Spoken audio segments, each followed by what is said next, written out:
There's hope for my city. We are the chosen ones. We are the light, reflecting His only Son. Hope for my city. Welcome to Hope for My City, man. I'm always excited. I say that every time. Today we have a guest that is a big blessing as I continue to find out more and more things about our guest.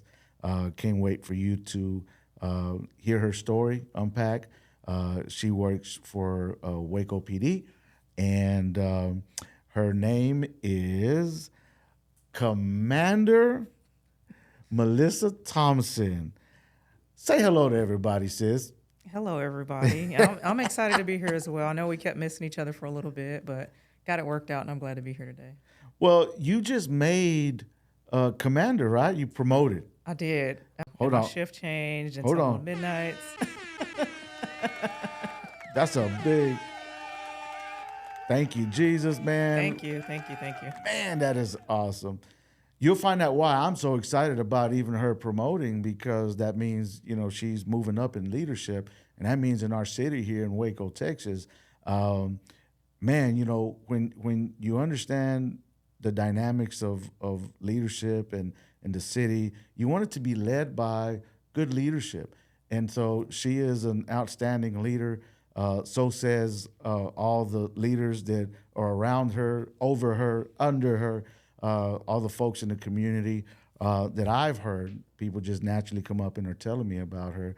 And so that's why it gives me great excitement, and that's why here at Hope for My City, these type of conversations bring hope to our city, and hopefully this is something that you will be encouraged and maybe even challenged about on some levels. So go ahead, sis. I'm sorry, what were you saying?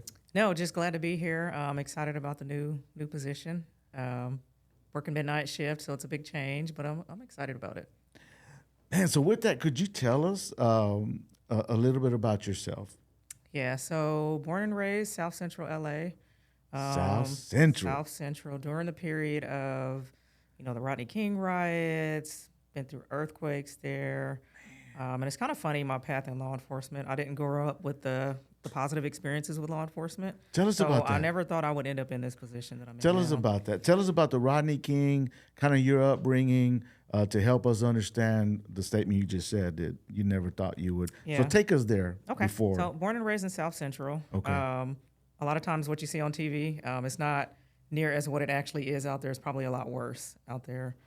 So just growing up through the gang violence and, seeing police in the area and how they typically treated people, it wasn't the best. The Rodney King riots, I just remember our mom wouldn't let us go outside because there's a lot of riots going on. They were burning stores down. But for me, what year was that? The Rodney King riots were in 92. Somewhere around there? Yeah, somewhere around there. Yeah. But yeah, it was just a different time period out there. Drive-by shootings, that was just part of life. For me, that was just normal, so I didn't know anything other than that. Man, so hold on. Let's make a pit stop there. So in the early 90s, I remember that. I remember the Rodney King beating and all the stuff that happened from that. I mean, we, here in Texas, we were watching this on TV. We weren't in the neighborhoods experiencing this, but that was around the time when, correct me if I'm wrong, but ain't it in the early, or was it late 80s, about when Colors came out? Mm-hmm.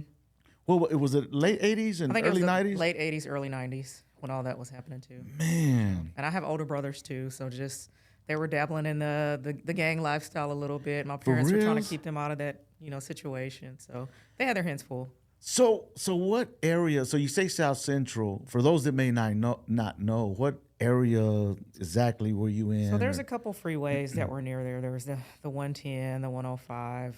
But I lived it's a heavily populated area. Houses are close together. Not the projects, right. But houses were close together. Right. But again, like I said, that's what I knew at the time, so that was normal for me. Yeah. My parents did work. They provided for us the best they could, kept us out of trouble as much as they could, but you still saw stuff. You still experienced stuff. Yeah. And you just try to stay away from it as much as you could.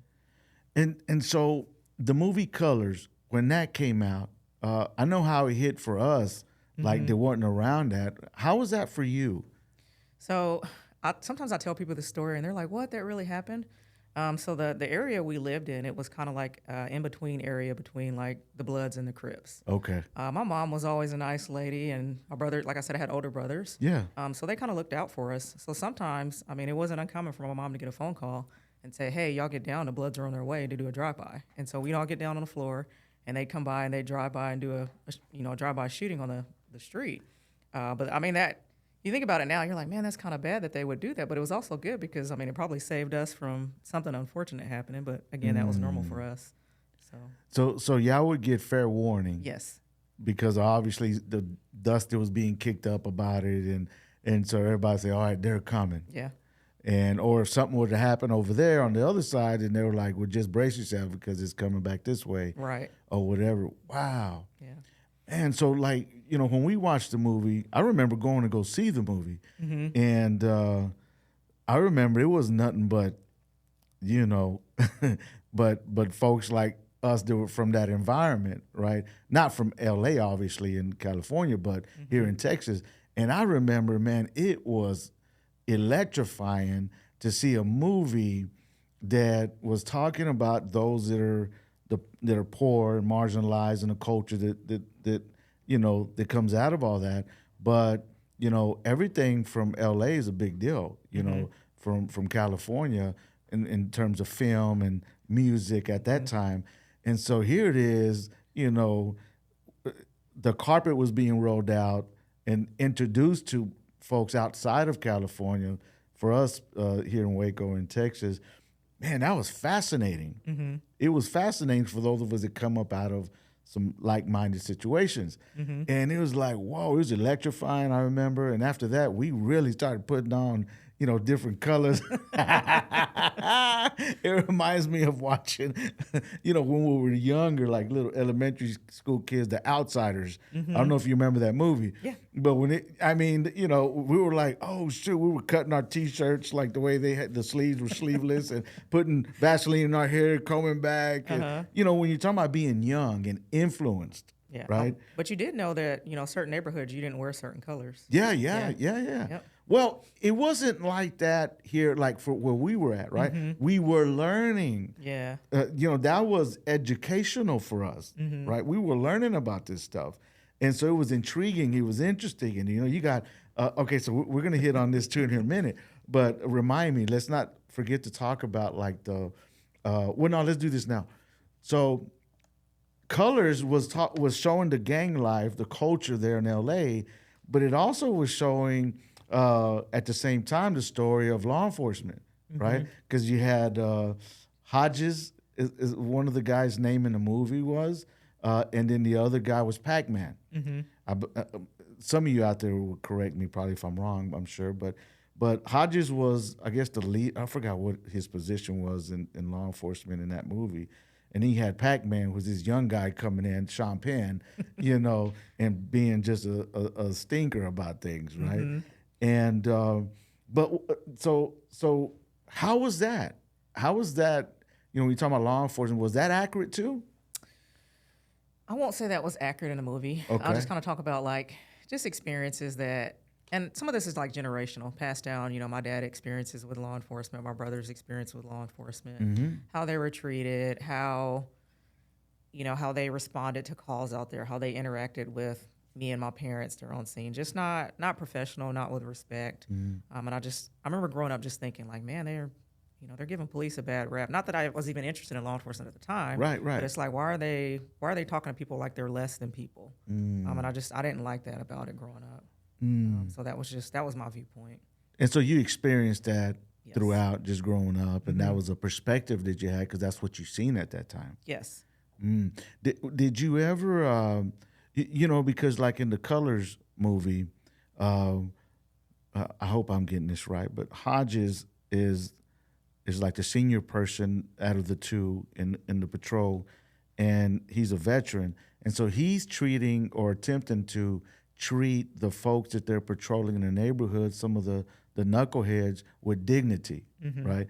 And so there's this tug of war with him trying to show the knucklehead, you know, Sean Penn, you don't do that. I remember the other scene where they're driving up in the alleyway, and there's the gangsters there, right? in the alley and somebody's running and this and that. Well, Sean Penn pulls out this shotgun, and Hodges, the senior officer there, is like, "What are you doing?" So he's getting on to him in front of everybody. Put that thing up. You don't need that. What are you thinking? He's like, Yeah. and so he's kind of correcting them there, trying to train them, trying to pour into them. And obviously, he's not doing this in front of people that he doesn't know. Obviously, the person in senior leadership knows the community very well. Right. In fact, they're calling him by name, and you know, it's kind of tense a little bit because this guy is coming off, you know, all combative. Right? Yeah. Escalating things. Yeah. And so it's kind of neat that you see, even in that film, you see the senior person pouring into the young person and how it's kind of being shown there. But anyway, did you ever see any of that just from a perspective of a person that wasn't in law enforcement at the time, as far as someone that was trying to do right, or was it different for you? It was just different for me. I didn't Okay. necessarily have that experience you're talking about per se, just because, like I said, I didn't live in.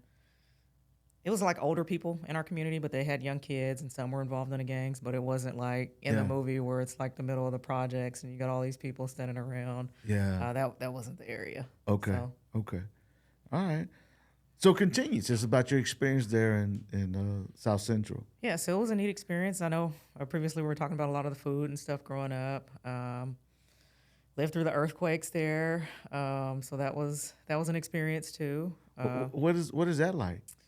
So I was there for I think it was the Northridge earthquake. At the time, my dad was working at a hospital, and I remember him getting called into work because their entire parking structure had collapsed.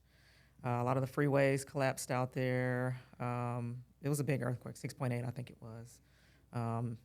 Emergency lines were down, and so just seeing that experience too. For those that may not know that are watching, how significant is that, the 6.8? What are like some normal, just regular? So I guess every day they have like small tremors. Okay. But that's a big one for that area. And what's the because numbers on the Richter scale or whatever? I think it's like up to a 10-point. Okay. 10-point Richter scale. So 6.8 is pretty big, to where it's causing buildings and houses to collapse. And some normal, just regular ones are like down at the what? 4, 3.5. That's like a little shake here and there. This was like a 6 But that point. one, it feels like you're on a big boat. The whole house was rocking. And Stuff's it's falling off rocking the bridges walls. loose. Yes. Oh my goodness. Yes. Is stuff caving in and stuff? Yeah, stuff's caving in. Like I said, they're part of the freeway collapse, so cars were driving off in there because it was early in the morning.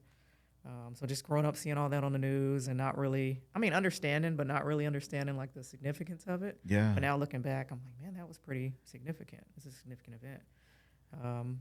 But I actually moved to Texas in high school. So, yeah. So and how long after you were talking about like the Rodney King incident? We were watching this on TV and they were showing like a lot of looting and just chaos. That's what the film or the TV cameras were showing. Was it that chaos? And then it was on fire. Like It was definitely that chaotic. I just remember too. So we lived around the corner from a little convenience store. And the guy that ran the store, he was Asian American. Okay. And I don't know if you ever remember seeing on TV, but they would put signs in front of their stores like Asian American, I support African American, so people wouldn't burn their stores down and loot them. Oh really? So yeah. Oh yeah. And nobody touched his store because he was a great guy. Yeah. He was really good in the community. He liked my mom, and so she even had credit at the store. So we would go to the store sometimes if she didn't have enough money for something. Yeah. He let us get stuff on credit because he knew she would come back later, to pay off the debt that she owed him for the stuff that we got out the store. Yeah. So just relationships were a lot better between like the community and, community leaders back then, I think, just because it was smaller areas. Yeah. And you kind of connected with the people. Man. But yeah, I remember the OJ trial. That was big out there. Oh He yeah. got on the pursuit on the freeway, and yeah, that was a big deal out there. And the Bronco. Yeah, Oh the white my Bronco. goodness. So what was it like being there while that was going on? It was just, I didn't really understand the significance of it because I was younger. Yeah. But I just remember seeing like the media coverage on it and hearing the older people talk because they were kind of conflicted on if he did it or if he didn't do it. So it was just interesting for me. That's cool. And then, so while you were there, you were talking about the restaurants. What are some of the restaurants that you remember? And so there was one that was like a couple blocks from us. It's called Tam's. Uh-huh. It's like a chain that's kind of local out there. Pastrami, chili cheese fries. There's a donut place out there. Kendall's Donuts. That was my favorite spot to go to. Man. Quick and Split, ice cream. It's good food out there. There's so many. It's like a melting pot out there. You have so many different genres of food out there that you can get. Yeah. But the stuff you grew up, eating, you're just kind of used to it, and you miss that because it feels like home. So I do miss the food.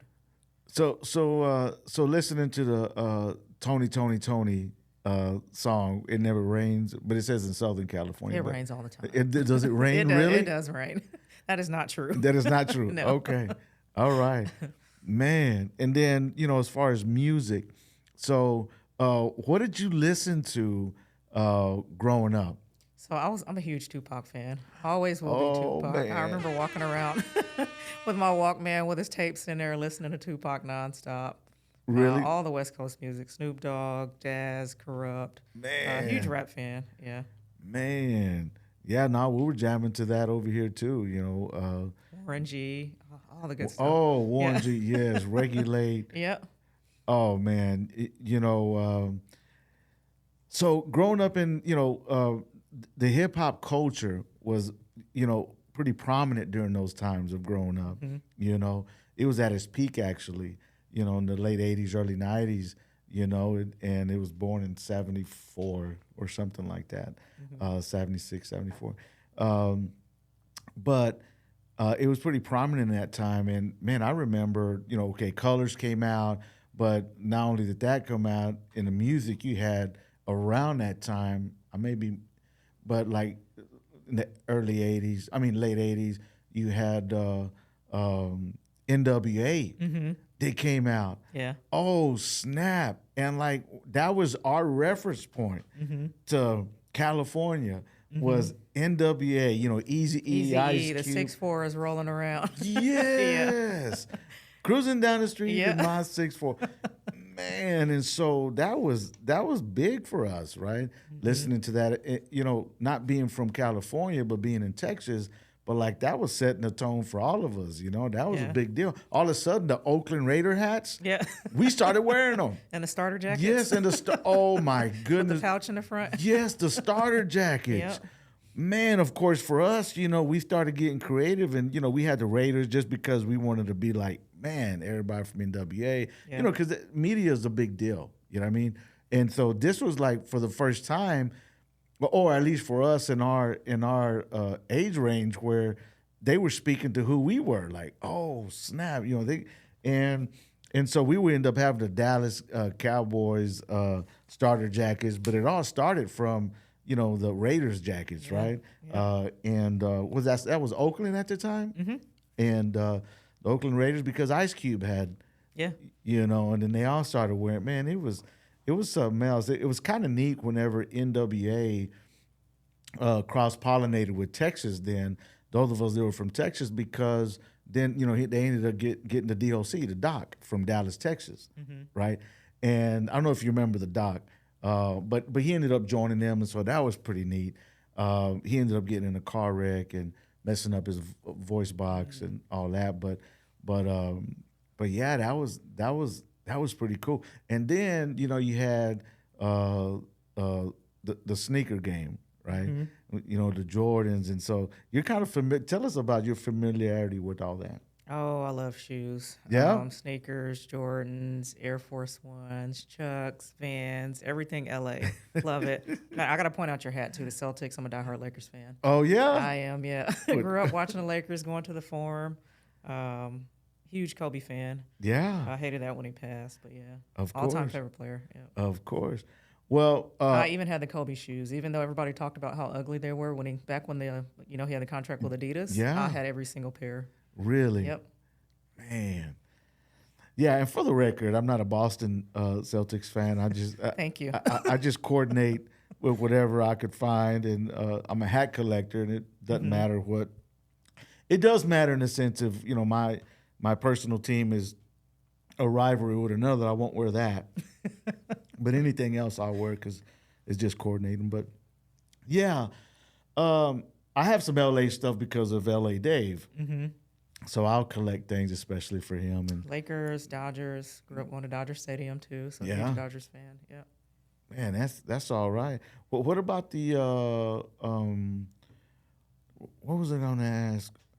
Oh, so from the did you listen to E40 I did. from the I Bay like Area? E40. Yeah. E40 was one of my, rappers that I listened to too. So Really? Yeah. Man, they had. I remember when he first came out. Man, he created his own language. Yeah. Like, man, that was pretty neat to experience. Mac Mall, I don't know if you remember Mac Mall. We would hear them from all over here. They're from the Bay Area. And Sugar Free, DJ Quick. DJ Quick. I love DJ Quick. Yep. Oh, man, that was, I love DJ Quick. I used to jam that whole album over and over and over again. You got the scenery from, when we're talking about LA and the movies in California, like around that time, you had, we're talking about releases of films, then you had Menace to Society. One of my favorites. So where is that at? Is that anywhere around where you were at, or? So LA's big. That it wasn't in particular like right where I was at, but I mean it did depict like the area at the time and how the houses looked and how people were the neighborhoods. Yeah, the neighborhoods. Yeah, that's an accurate depiction of it. So yeah, I love that movie, Menace to Society. And Boys in the Hood. Yeah. And of course you had Boys in the Hood. Yeah. That was those, and still like there's super iconic moments that translate well even today, but that was what was being created. And then for all of us in Texas, or I could speak for the folks in where I was at, like that was a big deal. So we were being shaped and molded by all those experiences too, because before that it was New York and up around that area, the East Coast, right? And then, but around the 90s, everything was shifting. And you started, now there was some prominent things happening in terms of media from not only the music, but the film, right? So all that was being rolled out around that time. So man, that's pretty dope. So that's culture, that's culture. So you raised in all that. How did you feel knowing who you are now and your profession at the time when the Police song came out from NWA, which they got a lot of, the feds got involved in that and everything. What was your experience during that time with that? I mean, at the time, I thought it was a good song. I didn't know anything otherwise. I was listening to the song too, like everybody else was. Yeah. But yeah. Wow. That's something. Have you seen the movie? Yes. I thought the movie was good. His son, was it his son that played him? Yeah, he did a really good job. Yeah, it was a really good movie. It's going to be fun when we have more conversations with the other podcasts we were talking about. We're going to get all into that. But anyway, so okay, so you were enjoying the culture, coming out of the culture, and at that time, because of your experiences, you had the same perspective as most people would normally have from shared experiences at the time. Right. At what point did all this change for you, and why? So my perspective on law enforcement didn't change until I actually moved to Texas. Okay. So I moved to Texas in high school. Graduated high school here. Had a child at a young age, working minimum wage, but I knew I wanted to go to college. So I was putting myself through college. And I happened to take a government class that was put on by our then assistant chief of police, which was Brent Stroman. Okay. Was that here? That was here in Waco. Really? Yeah, I was going to MCC, McLennan Community College. Man, hold on. Shout out to MCC out there helping all our folks, man. Yeah. Okay, so you are you saying that you moved from California to Texas, and specifically here in Waco? Specifically here in Waco. Graduated University High School. What? Played in the band there. Mr. Lee, best band University had. You dog? Awesome. Yep. Man. Yep. Hold on, that's another. And a hand clap. Straight out of South Waco. Yep. University High School graduate. Class of 02. 02. Class of 02. Yep. Man. See, this is dope. Continue, sis. So, like I said, first year out of high school, had my first son at an early age. Life had other plans. I was working at Sonic Drive-In, going to MCC, taking classes, and I took his class.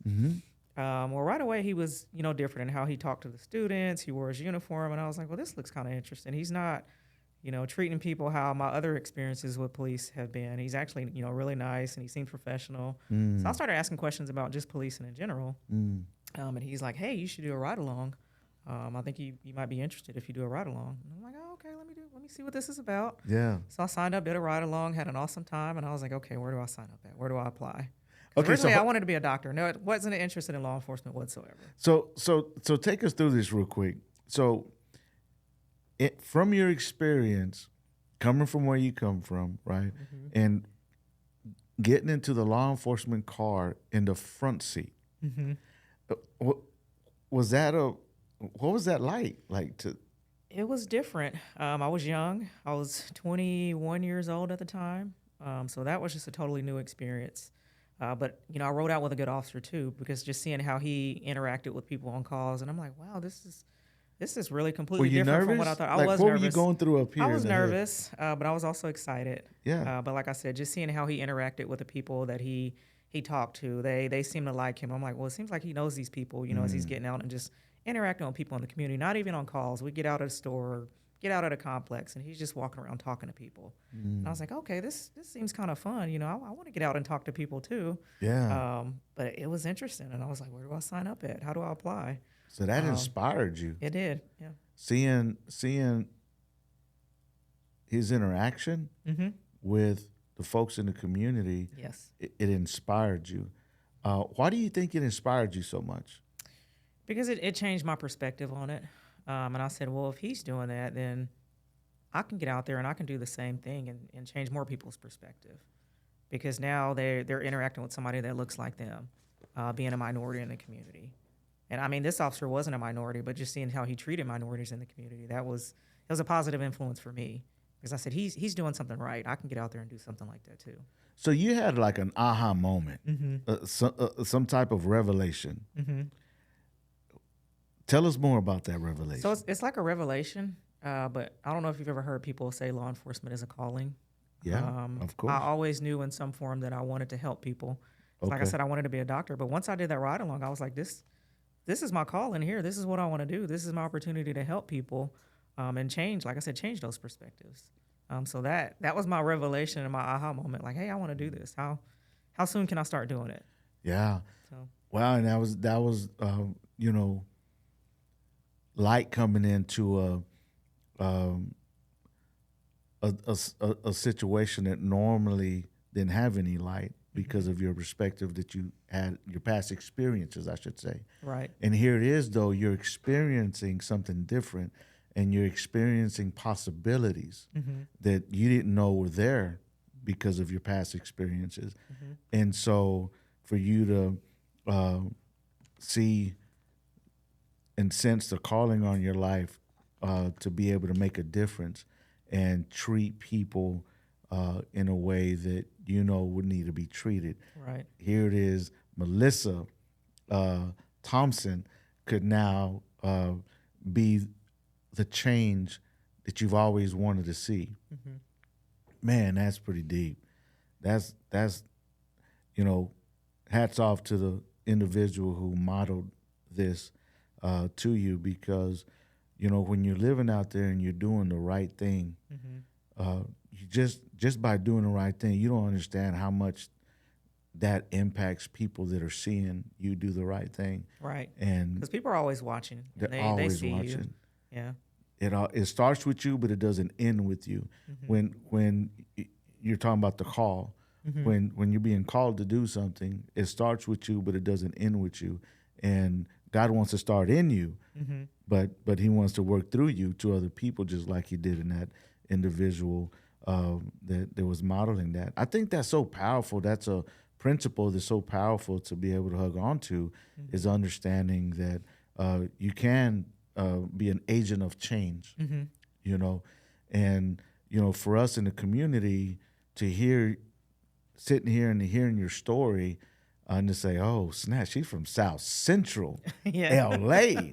That's dope, right? Like, she's one of us. I know I told somebody I was from California once, and they were like, "Where, Beverly Hills?" And I'm like, "No, South Central LA."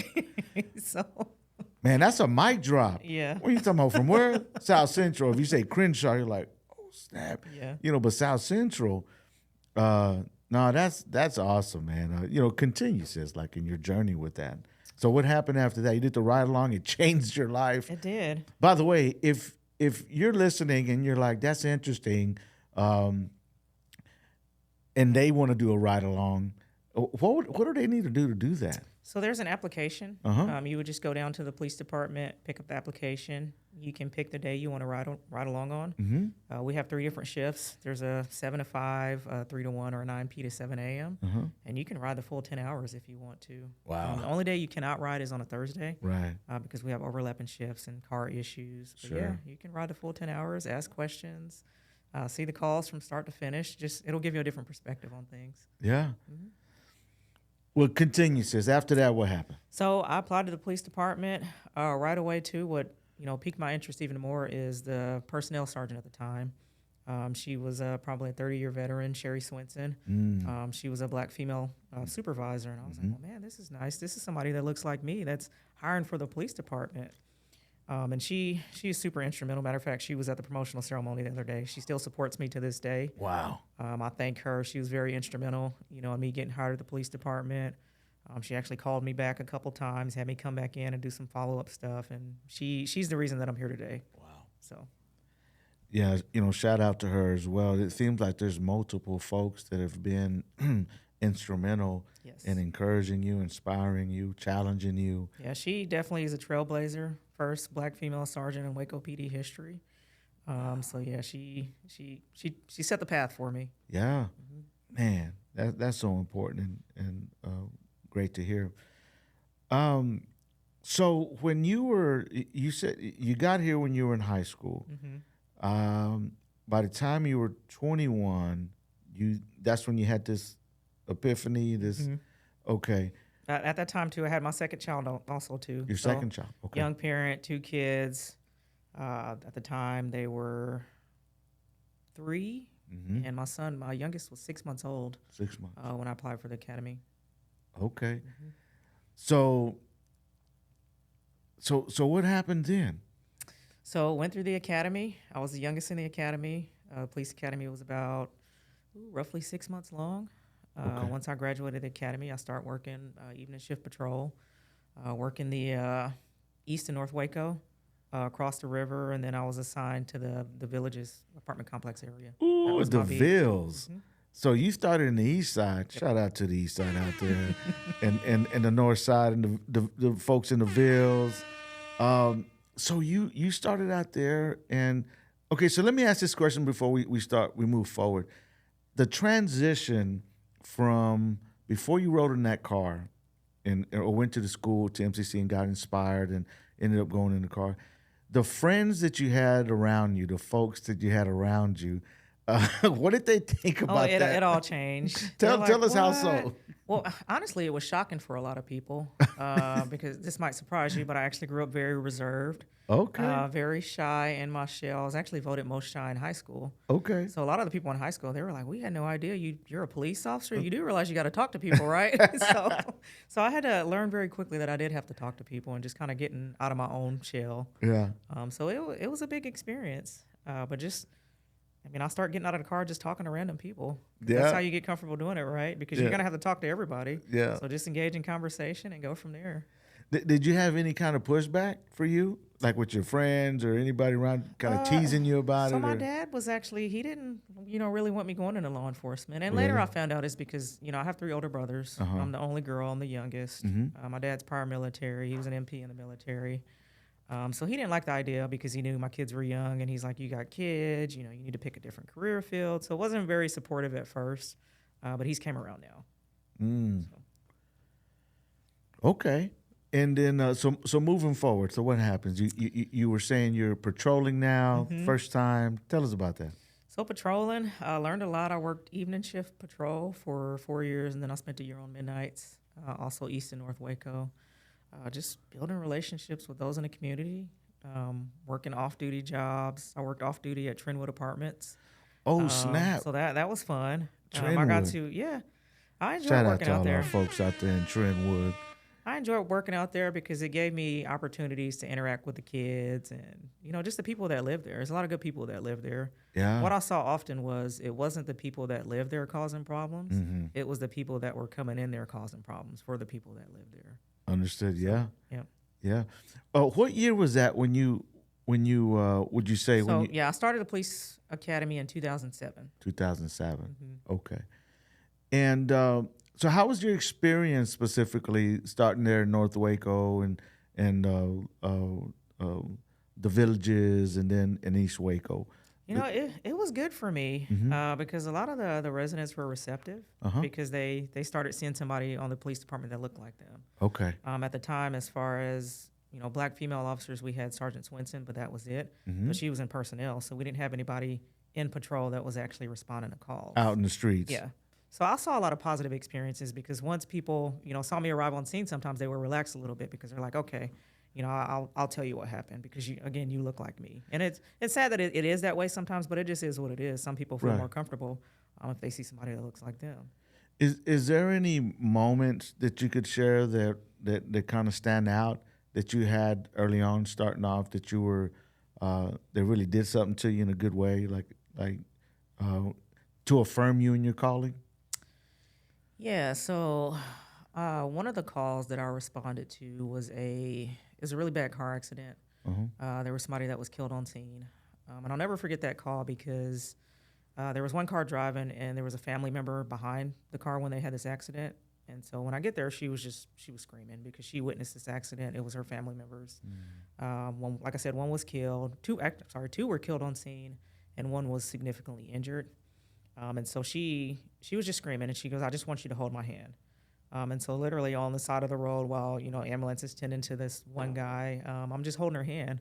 And she's crying, and she thanked me for that. And I really, it was powerful for me because it was maybe 4 or 5 years later. I was working an off-duty job, and she came up to me, and she goes, "You don't remember me, do you?" And, of course, I remember her, and she just got tears in her eyes. She goes, "I just want to thank you for how you treated me that night. I'll never forget that." And I said, "Well, how's your other family member doing?" And she goes, He's actually recovered. He's doing better." But for me, that actually meant a lot because sometimes it's the little things you do for people that they remember. Yeah. You hear that quote, people, they may forget what you said, but they'll never forget how you made them feel. Yeah. So that was one of those moments for me. And then what has been another moment, but there's been something that maybe was pushing back against you as a law enforcement officer, or a person that's policing the community, that made you come from a place of just understanding, like empathizing? So I remember going on a call. There was a young girl. She was maybe 13 at the time. And I remember thinking back now, like there were times I got frustrated going out there because I kept going out there. I would try to talk to her. She was running away from home. She had a lot of problems going on. But she didn't seem to be responding to it. And I was like, well, I'm just getting frustrated. I don't know how to help this girl, and I'm trying. Yeah. The parents were kind of at wit's end. But every time I would go out there, I just kept trying to talk to her and trying to understand, back when I was a teenager, trying to understand, the things she was experiencing. And again, it happened a couple years later. I saw her. She came up to me in the store. She hugged me. She goes, "I just want to thank you for all the times you came out there to talk to me. I'm doing good. I'm about to graduate high school. I'm going to college." And so it's a rewarding experience knowing that, okay, I did make a difference. It wasn't, I wasn't just driving myself crazy, with end trying to talk to this girl. So that was a positive experience for me too. So there wasn't an immediate, the fruit of it wasn't immediately, but it was throughout the process here later, you were able to see that, and she was able to come back and tell you thank you for. Yeah. At the time, you had no idea whether it was being fruitful or not for you at the time. Right. In that person's life, man, that's great. All right, so continue. So what happens next? So I spent a total of 5 years in patrol, and then I went over to our special crimes unit, which is our robbery, homicide, and sex crimes. Okay. So I spent 8 years in that unit. 8 years. 8 years. So that period was important for me too because I really got to see the benefits of treating people with respect, no matter when you encounter. And I say that because I'll go back to when I worked Trentwood. I would interact with a lot of the members out there, the kids out there, and I saw those positive interactions come into play once I started working homicides. Typically it's like on TV, you show up at a murder scene, people see stuff, but they don't want to talk to the police. But because they knew me from those positive experiences, they would say, hey, I'll call you later. I'll tell you what happened, or I'll give you some information. Yeah. And so I think just, like I said, having those positive interactions, it helped me with a lot of my cases where ordinarily I wouldn't have got cooperation. Yeah. Yeah. So, talking about that, a lot of the times people that are in the community that are disturbed by what's happening,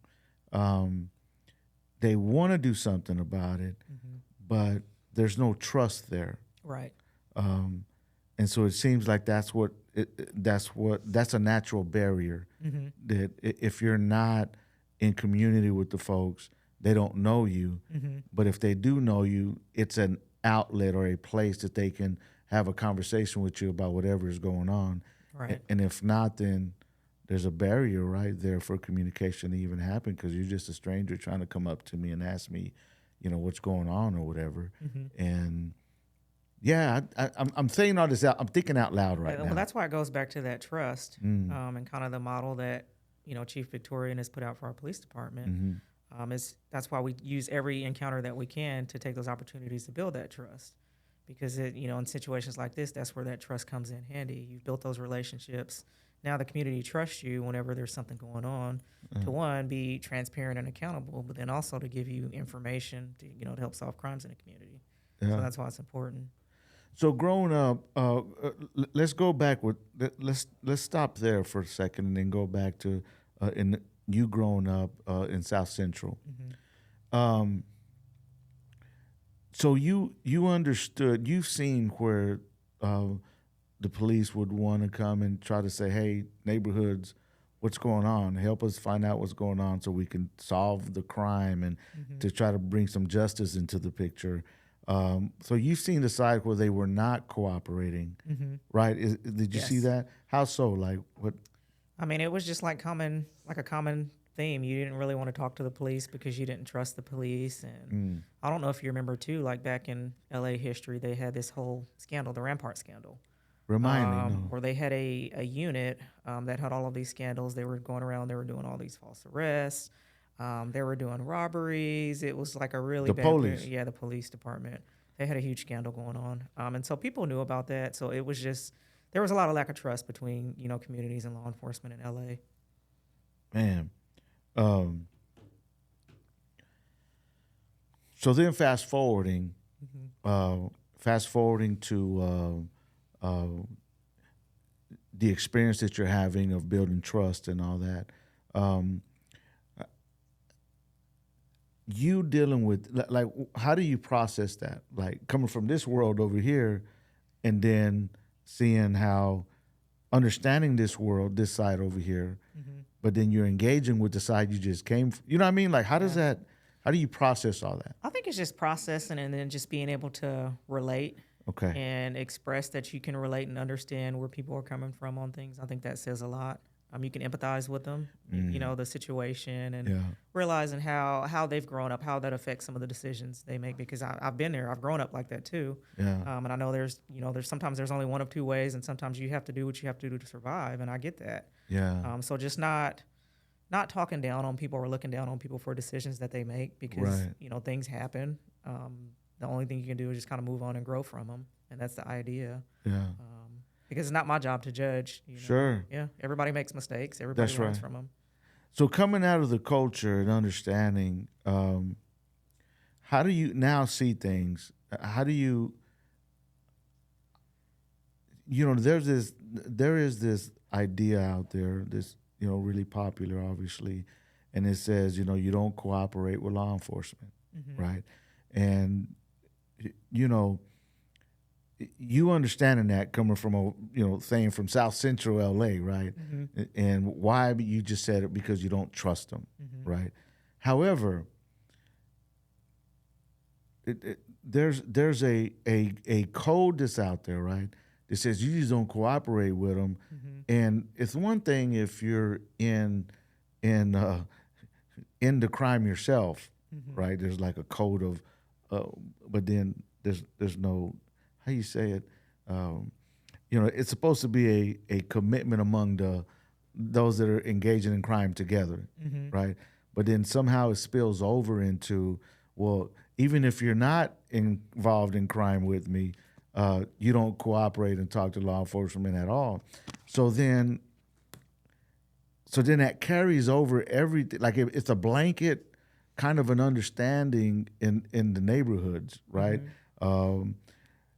And I guess what I'm saying is, how do you see that? How do you see that dynamic and how that works in the streets out there? Yeah, sometimes, I mean, I'll be honest, the dynamic was a little bit frustrating for me, especially when I was working homicides. Okay. But I found that if I talk to people more and just kind of try to get them to see it from a different viewpoint, then usually they were more inclined to give me information. Because, I'm out there, I'm working a homicide. There's a young kid that's killed. Now I've had to go tell this parent that their only kid has been killed, in a random act of violence. And then going back to their friends going, they know something. How would you feel? How do you think his mom feels right now? Knowing that information that could, help put the person in jail that did this to her child and your friend. And then they would think about it. Oh, okay, well, I didn't think about it that way. I feel bad. Well, I can tell you this information. And that was helpful for me. And I would just continue on from there. So just getting people to understand and see the different perspectives of how it could help. And a lot of times people may think that the little information they have is not helpful. Yeah. But when you're working something like that, anything is helpful.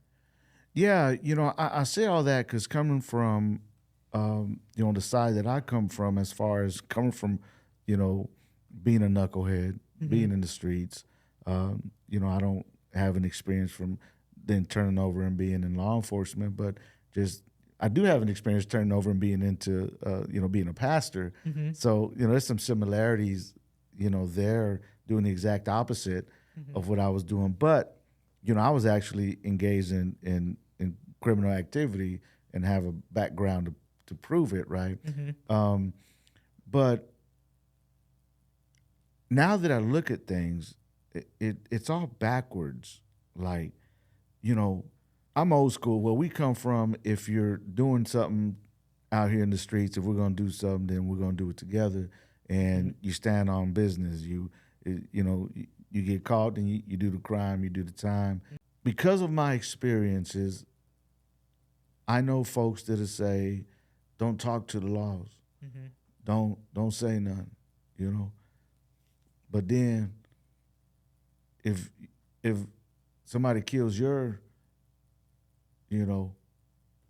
son, kills your brother, your daddy, your sister, your aunt, man, somebody need to say something. Justice for whoever. I see it over and over again. We flip-flop. It's like, no, hold on. You got to make it make sense then, because you're trying to make sense of it when then it personally happens to you. You're like, somebody please say something. That was my little brother, or that was my mama. Somebody say something. Justice for whoever it is.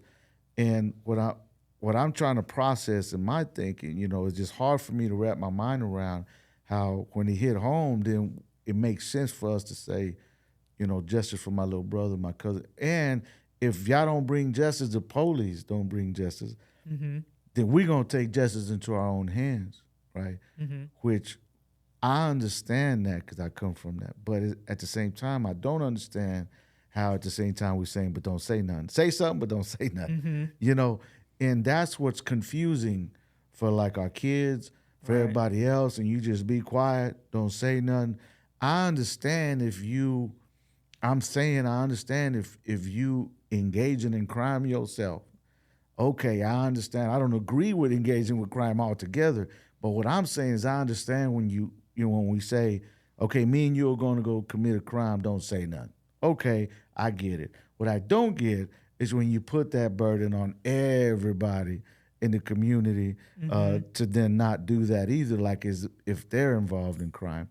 And so, when it comes to murders and stuff, that's something that's near and dear like to my heart, because I've experienced those things, and it's just first of all, I wish we could be at a place where we don't hurt, each other, you know, out there.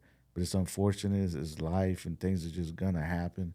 And so, from those of us that are folks that are watching this, that come from where I'm talking about, you know, we got to do something different. You know, we got to be able to speak some truth into things and stand up together. You know, to make a difference together.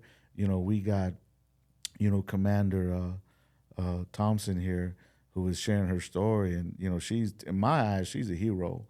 You know, Thank you. because you're making it. You've made a difference. You've been through it. You've seen it. You got relatives, your brothers, and you know all that. But you're moving forward, and you're standing on business because you're about that life. You are going. We can't even handle when our relatives get murdered and shot or whatever. Our next door neighbors, okay. Folks like you are out there responding to this over and over and over again, you know, and somehow we have the people in the community that come from where I come from, we have the audacity to get mad at you and say, you ain't doing your job. I've heard that before. Do your job. Well, help me do my job. Yeah, it's backwards. I'm just being honest. I'm sober here. I'm just being honest that we got to make it make sense, right? Think about it. Don't take I'm just saying, y'all think about it. Process your processor. Like, it don't make sense at all. We backwards hustling in every sense of the word. And so we got to come together. And I ain't talking about, hey, let's me and you go do some crime and then I'm going to snitch on whatever, right? First of all, I ain't doing nothing with you. So you got me messed up. I'm just saying, if we're going to make a difference in our community, right is right and wrong is wrong. Because our young people in the streets, we got to be clear to them about some things. Like, if it's right, then be right then. If it's wrong, then it's going to be wrong then. Because they going to take the ball and run with it, and you ain't going to like where they go with the ball. Because our young people out here, man, they hurting each other. So we got to be for real, and that means we got to change even how we think and what we say and what we do in front of them. Because if we're influencing them and then we don't like where they going with it, you know what I mean, then there's just something wrong with us as adults, you know what I mean, as influencers in the city. We got to make sure we stand up together. And, you know, I don't mean just by ourselves stand up together. We need to stand up with the folks in our community that are helping lead. And I'm just going to be real with y'all. Like, the folks that are having to respond to all the mess that we are in as well, that we have to see, that we have to go through. They're a part of our city. They're a part of our community. You know what I mean? She got a uniform that she wears. And she does have all these fancy buttons all on them of her accomplishments. But she's a sneakerhead. Man, she from the hood. She's straight from the street. South Central, say something about that. She's from South Central, L.A. South Central. You know, that's dope. But, you know, and not only that, but I have kids in this community too. Yeah. Yeah, absolutely. That's somebody's mama. That's somebody's sister. You know, that's somebody's daughter, you know. And auntie, cousin, brother, you know, I mean, you know, not brother, but you know what I'm saying. You have a brother, and that's somebody's family member. And that's all I'm trying to say on this end, because this is a special moment, you know, for me, because I feel like the folks out here can relate to you, you know, especially talking about you in Trentwood, you know, you over here at the Villes. You know, I still run into people today. They'll be like, "Hey, I remember when you worked out at Trentwood," and I'm like, "Yeah, yep." You know, you seem to be good people, because that's all I hear out there. You know, and that's just neat to be able to come across and experience. Because if you're not careful, you know, you'll just come out of unexperienced, not realizing there's other ones that you can have as possible, and that's what you have come across. You know. And so let's move forward with some of this. In your time there for 8 years, you said with the different special units. You said Special crimes. Special crimes. Could you share a story about, like, maybe in general, about maybe the homicide area that you were in? Like, what does it take to be in that? What do you have to see? What do you have to go through? I mean, you have to be a emotionally strong person, because there were periods where it was difficult. You're responding to, death calls, and you start seeing these kids get younger and younger that are being murdered. Well, then it makes you think about your own kids, because I've got kids the same age, and I'm like, man, what are my kids out here doing? Yeah. Because you hear the story of this kid just left home, want to go get his parents something to eat, and then he gets killed. And so that's sad. It brings things back into perspective for you. So you definitely got to be an emotionally strong person to work those cases and be able to, interact with the families, because the families are calling you. They call you a lot because they want updates, what's going on with the case, and rightfully so. Yeah. And so you're just out working as hard as you can to get some answers for the family. But yeah, it was difficult, but I enjoyed it. I enjoyed my time in the unit. There was nothing more rewarding than, getting some family the answers and being able to go out and say, hey, I got an update on a case for you. I made an arrest, and just seeing the relief come over their face, because they know you've worked hard, and it won't bring their loved one back, Yeah. but it does bring them some sense of justice. Yeah. So. Yeah. Is there anything in particular that you've learned in those 8 years with that particular department? Just learning how to talk to people, because that was a huge part of working in there. Because, like I said, you're dealing with victims of crimes, and it was a violent crime, so it was somebody that may have experienced their worst day, and then on the back end, you're having to talk to families who are also experiencing their worst day. So that was the biggest benefit that I had in that unit, just interacting with people and talking to people On both sides. Man, so you're dealing with so there's someone whose life has been taken by another, and you're engaging with both sides. Right. If a case is being solved, if there's someone that's actually brought to justice about all this, and so you're having to deal with both sides. Both sides, and then just perspectives. Both Understanding that perspectives, yeah. sometimes you may get out there on a scene and people are obviously upset. Well, they're not upset with me per se. They're upset at the situation. Yeah. So just me taking a step back going, okay, I'm not going to escalate this. I'm going to just give them a minute, let them calm down a little bit, because I know they're not upset with me. They're upset at the situation. So they might be out there, yelling and cussing. I'll give them a minute, and then they'll calm down, and then they'll come back and talk to me. So whereas if you don't have that perspective, you may have somebody that gets upset, and then you have this arguing match and stuff going on. So just learning that part of it was good for me. You're showing up in one of the most distraught moments that a person can have. Golly, I can only imagine. And that's tough, having to make those notifications. I'll never forget all of the notifications that I've made, because now I'm having to go to somebody's house in the middle of the night to give that information to them. And so they're trying to process the information. They have all these thoughts running through their head. What happened? Why are you here? So that it's tough. So what's running through your head when you have to do that? Just being upfront with them. I would never try to hide anything from them that I knew at the moment, but also being compassionate, caring, giving them time to express their grief, giving them time to ask questions. And then just reassuring them that, hey, this is my job. I'm going to do the best that I can to get you some answers. I'll always keep you updated on everything that's going on. And just kind of building that rapport with them from the get-go. So you your first time having to do this, like, take us through that. Like, you're in a vehicle driving up to an address. Like, how do you process all that? Take us there. Like, what do? You get out the car, like.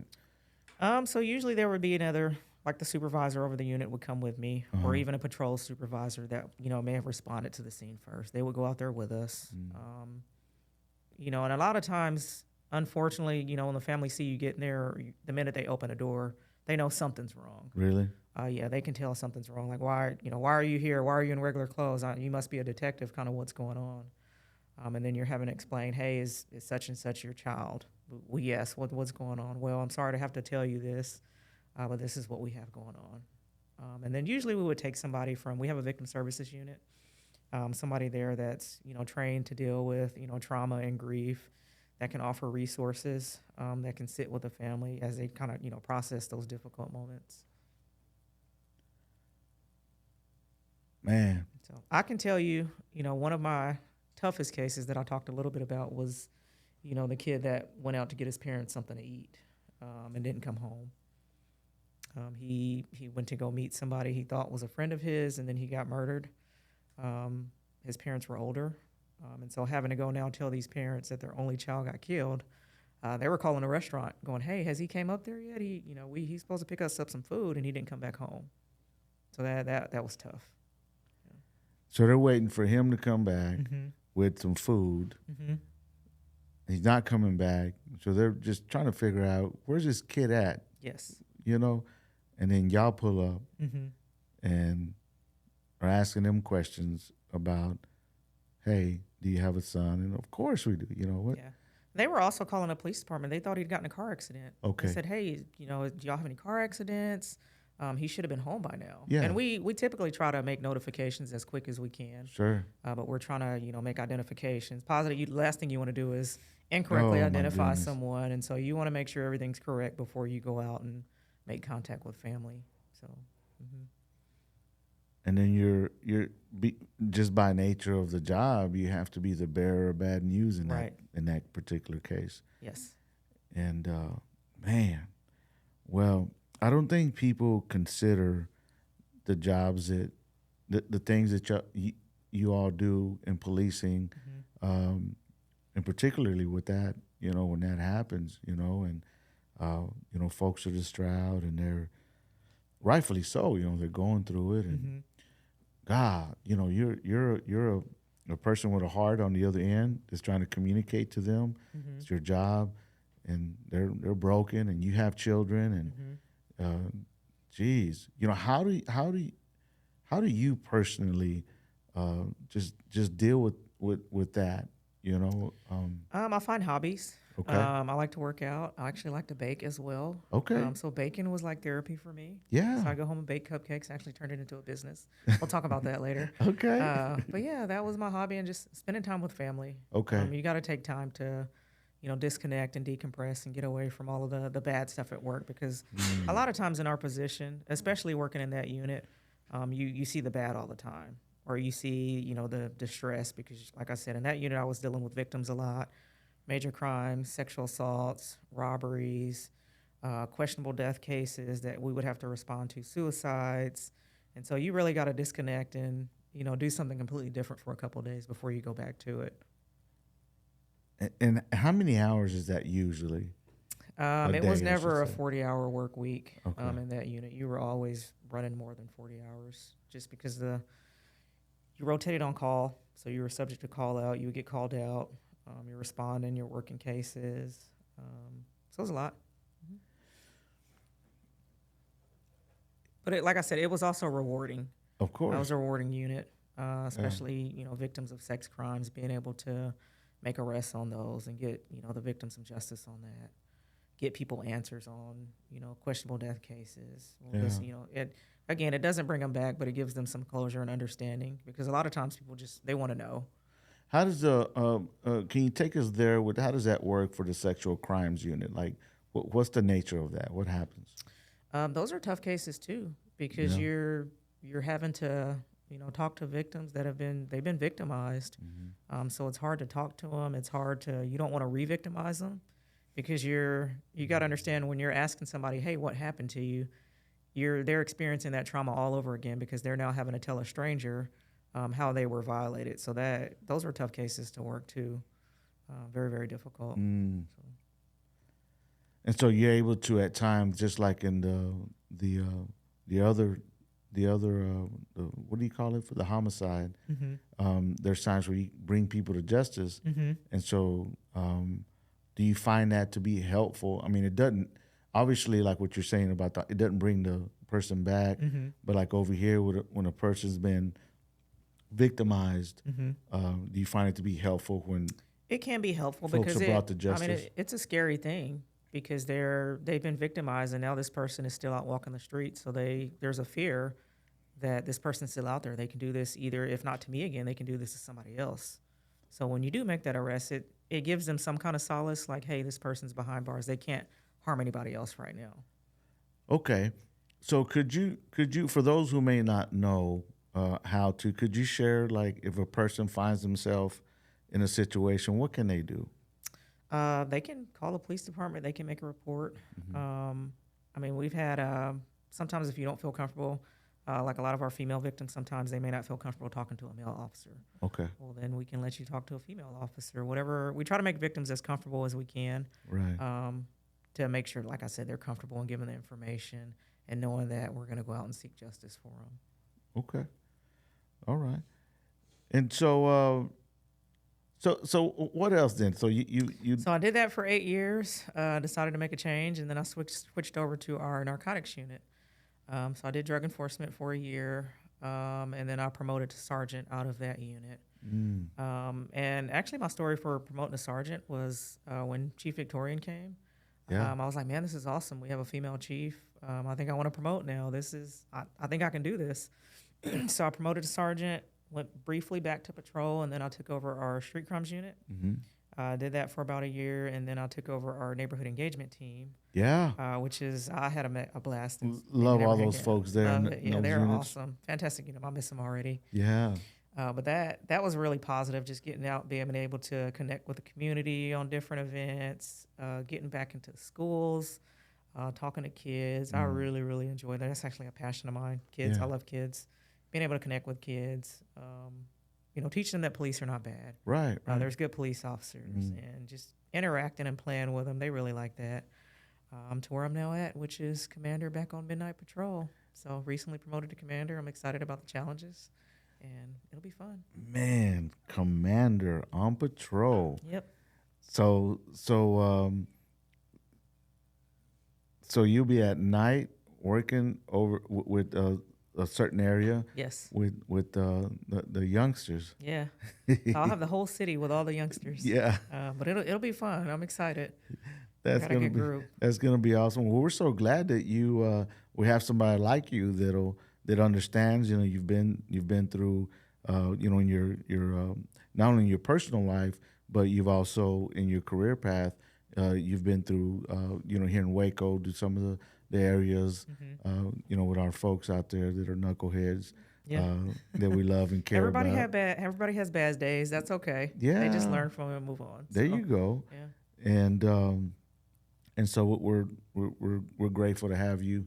That we have folks that are allowing you, putting a system together to allow folks like you to make it to the top in leadership, and to oversee folks, and to have the type of perspective that you do have, and experience that you have, and credentials, obviously, because you got to have that, and you have all that. So in our city, we're grateful to have you.